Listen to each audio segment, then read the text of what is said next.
tonight I'm doing Magic Kingdom After Hours, which means I've paid Disney nearly $200 to stay in this park until 1 a.m. But is it worth that kind of money, or is it just Disney making bank accounts disappear like Tinkerbell?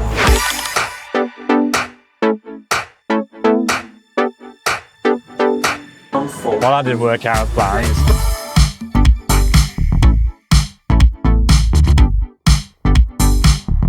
Feels a bit illegal.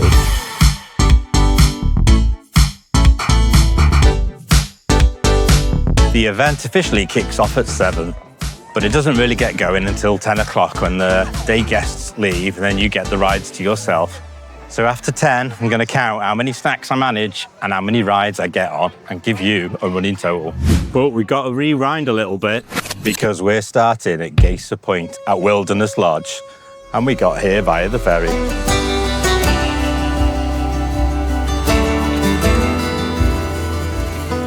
And if you didn't know, if you're not a guest, you can come to any of these resorts and check out their surroundings. This one is lovely because you can wander around all the different trails around the hotel.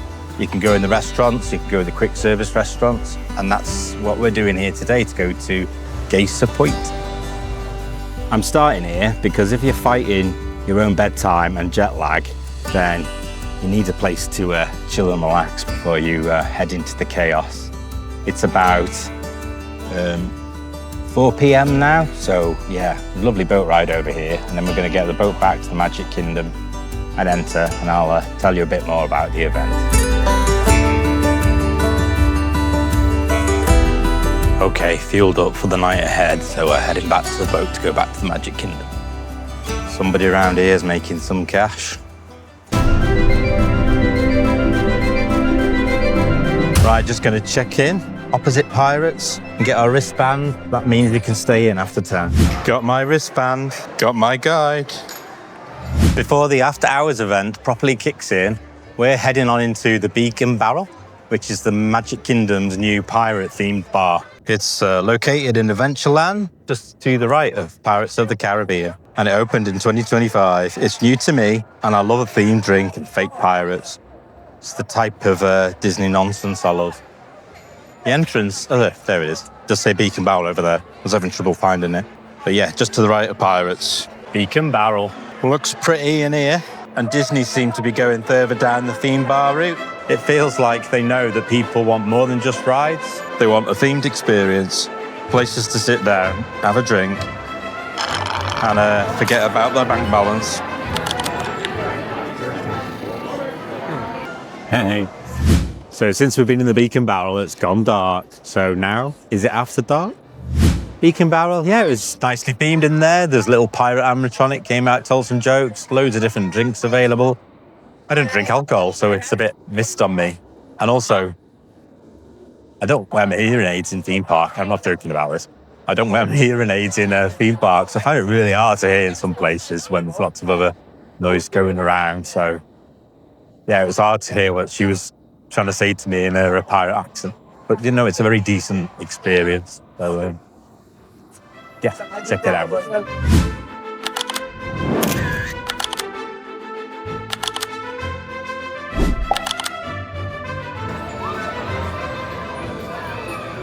I'll have a sneaky go on the People Mover before the event starts. Press those legs.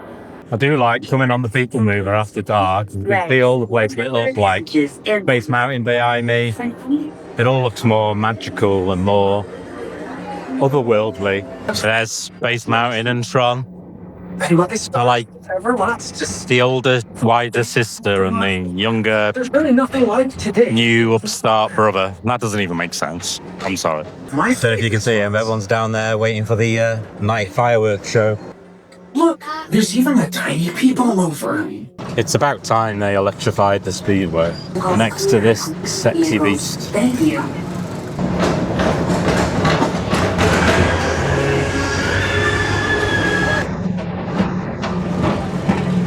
Having a sneaky second lap on the People Mover because it's... I keep looking at my watch, but it's my magic band.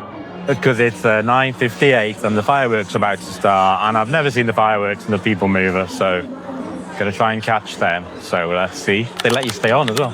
So yeah, very good. Oh, didn't kind of see any fireworks then. Maybe in a minute. Unity of This angle there on this.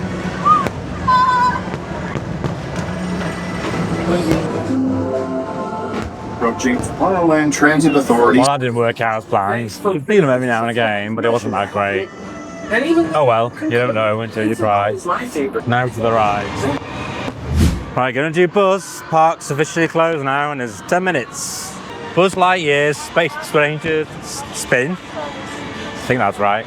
Opened in 1998. The same year, Armageddon had Bruce Willis saving us from space rocks. On this, we are not saving Earth from space rocks. So 1998 was a big year for dodgy space missions. It's a new version. It's just reopened after a refurb, well, a few months ago now. So let's go and see what's new.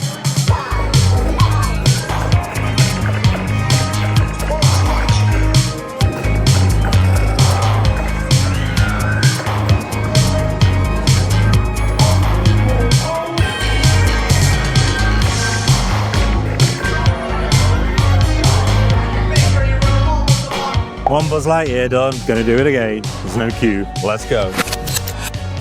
It was good, they're giving the place a spruce up, new targets, new guns, new scene at the beginning. Yeah, not a bad job for someone they didn't have to do. So yeah, credit where credit's due. First Mickey ice cream bar and a Sprite. You can get Sprite, Coke, Diet Coke, water, and then there's some kind of lolly and there's a Mickey cookie as well. Space Mountain, 5 minutes, let's go. Space opened in 1975, the same year Jaws hit the cinemas and made everyone afraid to go in the water. That made everyone afraid to go into space. Kind of. It's one of Magic Kingdom's true classics. And yeah, normally you can wait a little while for that, an hour, 2 hours on a bad day, but tonight you just walk straight on. It's a little janky around the edges these days and it needs a retrack soon now that its big sister Tron's open next door. But yeah, I'll just do that once tonight. But yeah, good ride. Tron looks damn fine sexy at night. Tron's a great coaster. Bit short, but very neat. Neat? Anybody who says my show is neat. Go. I love this launch. TRON Lightcycle Run opened in 2023, the same year Barbie and Oppenheimer ruled the cinema. I bet Disney were wishing that the new TRON film would have that kind of a cultural moment, but sadly, it was given less Barbenheimer and more Barben Neverminder.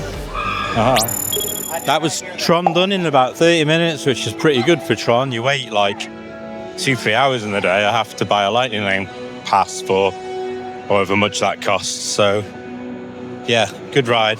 Very punchy beginning, little short for my liking, but yeah, onwards and upwards. Right, I'm going for another ride onwards. Come on.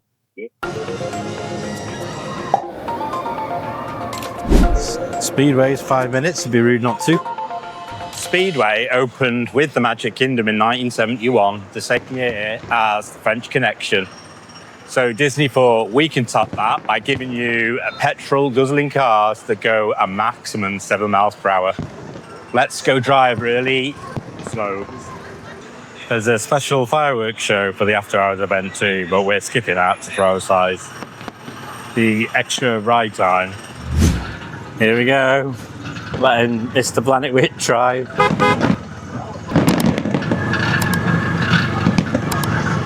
It's less fast and furious and more like slow and pedestrian. But it's fun at night. And we've seen the fireworks.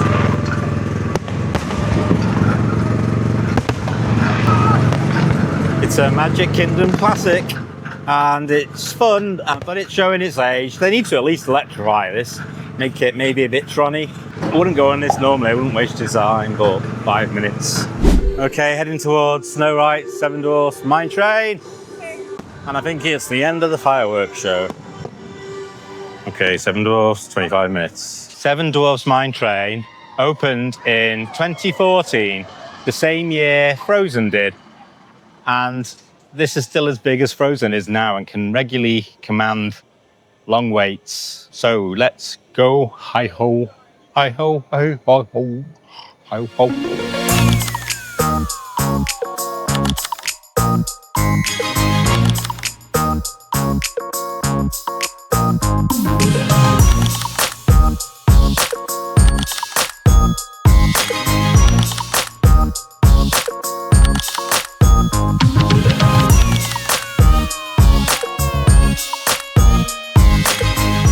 Okay, waited about 20 minutes.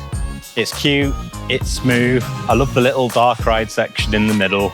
It suffers the same problem as Tron. It's a little on the short side, but what it does do, does it well. Look around how empty the park is. This is great for those of you who lack confidence vlogging in public like I sometimes do. I've been finding it really hard in some of the parks in Florida, but this is really easy, makes it pleasant. It means the next day I come here, I can have the day off and chill a little bit and rest my overactive brain. Next up, Peter Pan's Flight, another opening day attraction. Well, apparently opened 2 days after opening day. Not sure why, I'll pop it in the captions down below. But this normally commands a hefty weight as well. I normally have to rope drop it. So I think it's on 5 minutes, so yeah, I just walked for a puddle. That's what the hesitation was. So, yeah, I'll see you in a few minutes.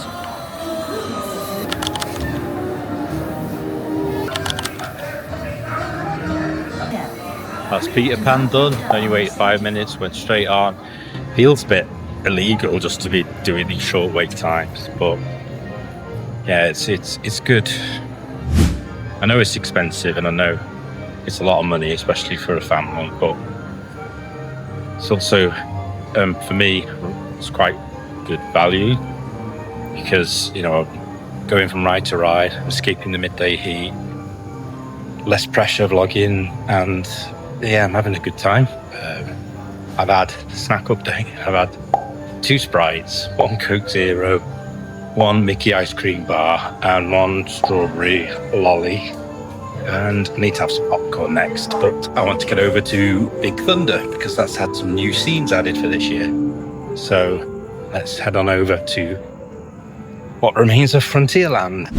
This is what I mean by what remains of Frontierland, because as you can see, what was the Rivers of America is now all boarded up to make way for a Cars expansion. Still not got over that.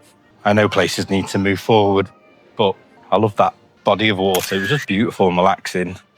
Not many people went to Tom Sawyer Island, and I get that, but you need these quiet places. Places to chill and relax, places to kick back, places to escape the maddening crowds. And now that's gone. What annoys me is that they're not doing it because they haven't got the space. But yeah, it better be a good replacement. I'm sure it will be, but I'm still mourning. Heading to Big Thunder now. It's got new scenes for 2026, so looking forward to getting on that. And I can take you with me because I've got my chest harness on. And it's got a 5-minute wait, so maybe get a couple of laps. You can see Tiana's doesn't open as part of the after hours event, but all the other rides have. So that's going to be one for the last day of the holiday, which is quite exciting because it's new for me. Big Thunder's on 5 minutes. Let's go. We're just walking onto this baby. The 5 minutes is just to walk through the queue line. Get your steps in. Work off those ice cream bars. Big Thunder Mountain opened at Magic Kingdom in 1980, the year Empire Strikes Back came out. So, spoiler alert, this is the roller coaster equivalent of discovering your dad is darling, but with more goats.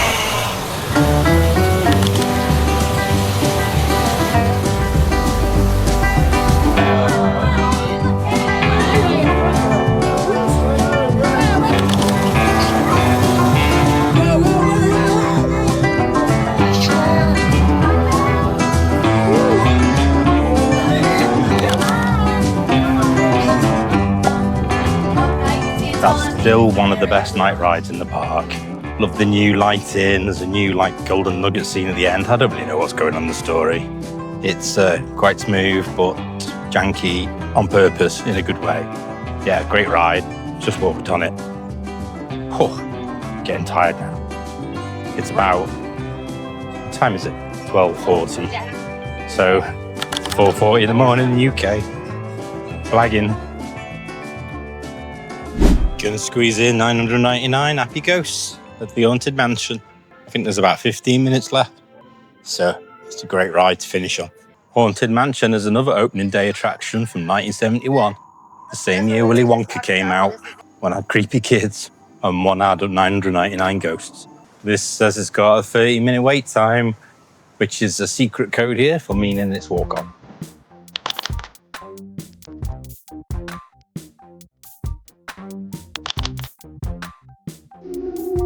Haunted Mansion is elite level Disney.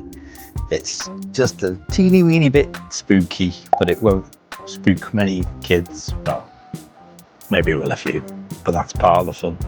It's funny, it's atmospheric, it's got aircon, and it's a people eater. But it didn't need to be a people eater tonight. There's literally 2 other people in with me in the stretchy room, and one of them was Mr. Planet Weird. So, yeah, it was illegal. Anyhow, it's 1 minute past 1. That wraps up our night. So was it successful? So I did 2 rides on Buzz Lightyear, 1 Space Mountain, 1 TRON, 1 Speedway, sorry about that, 1 Seven Dwarfs, 1 Peter Pan, 1 Thunder Mountain, and then Haunted Mansion. So that's about 9 rides and loads of snack stops. And you haven't been rushing from ride to ride, so that's pretty good going, I think. And like I said before, I've really appreciated not having to worry about the vlogging. The temperature means it's so much more relaxing. There's no crowds. Yeah, I know it's a lot of money, and especially if you've got a family, it'll soon add up. But for me personally, it was worth it, and I would definitely recommend doing this again. Would I tell everyone you have to do that? Absolutely not. You know, it's an expensive extra and it's not for everybody, but, you know, weigh it up. And, you know, I've had a good night and yeah, it's been relaxing. And normally when you come to the Magic Kingdom, it's quite hectic. So yeah, have a think.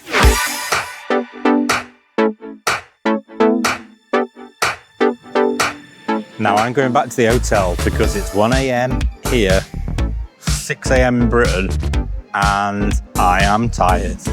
Thanks for coming with me. I've been Wit. Like and subscribe. I really appreciate the support. And I'll see you on the next one. Take care. Bye.